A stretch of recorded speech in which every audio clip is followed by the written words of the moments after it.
என்னதான் பூரிக்கு நீங்க வித்தியாசமா சைட் டிஷ் வச்சு சாப்பிட்டாலும், நம்ம ட்ரெடிஷ்னல் மாறாத ஒண்ணுன்னா, அது நம்ம பூரி கிழங்கு மசால் தாங்க. இத எத்தன பேர் ஒத்துக்குவீங்க? நம்ம சைட் டிஷ்ல வந்து பார்த்தீங்கன்னா, இப்ப கறி குழம்பு வைக்கிறாங்க, அதுக்கப்புறம் சன்னா மசாலா வைக்கிறாங்க. ஆனா, பூரி கிழங்கு மசாலா அடிச்சுக்க வாய்ப்பே இல்லங்க.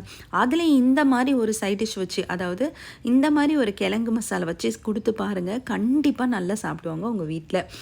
என்ன வித்தியாசம் பூரி கிழங்கு மசாலா இருக்குன்னு பார்க்குறீங்களா? எல்லாருக்கும் எனக்கு கிழங்கு மசாலா வைக்க தெரியாதுன்னு நெனைக்காதீங்க. இது கொஞ்சம் டிஃப்ரெண்ட்டா தான் இருக்கும். என்னன்னா, நான் தேங்காய் எண்ணெயில தாளிப்பேன். தேங்காய் எண்ணெய்க்கு வந்து ஒரு பார்த்தீங்கன்னா, ஒரு நைஸ் அரோமா இருக்கு இல்லையா? ஸோ இது கூட வந்து கடுகு, உளுத்தம் பருப்பு போட்டு தாளிச்சுக்கோங்க.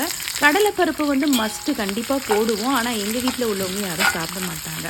ஸோ நல்லா வந்து வெங்காயத்த நீல வாக்குல கட் பண்ணி, நல்ல ஒரு பெரிய வெங்காயத்த போடுங்க. எவ்வளோ வெங்காயம் போடுறீங்களோ, அந்த அளவுக்கு டேஸ்ட் ஜாஸ்தியா இருக்கும்.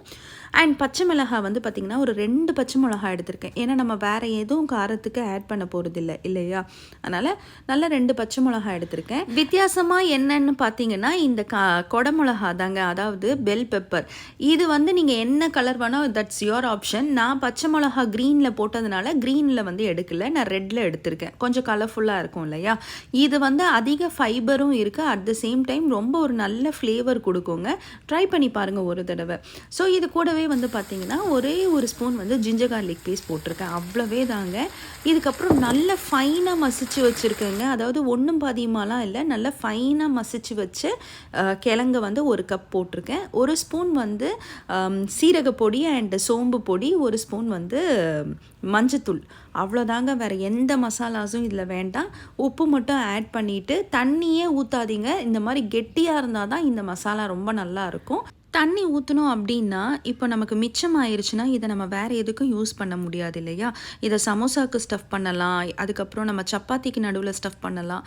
இல்லை தோசைக்கு மசால் தோசை கூட வச்சு சாப்பிடலாம். ஸோ கெட்டியாக பண்ணோன்னா இதெல்லாம் நிறைய அட்வான்டேஜ். ஸோ இந்த மாதிரி நிறைய வீடியோஸ் நம்ம சேனலில் இனி வரும்.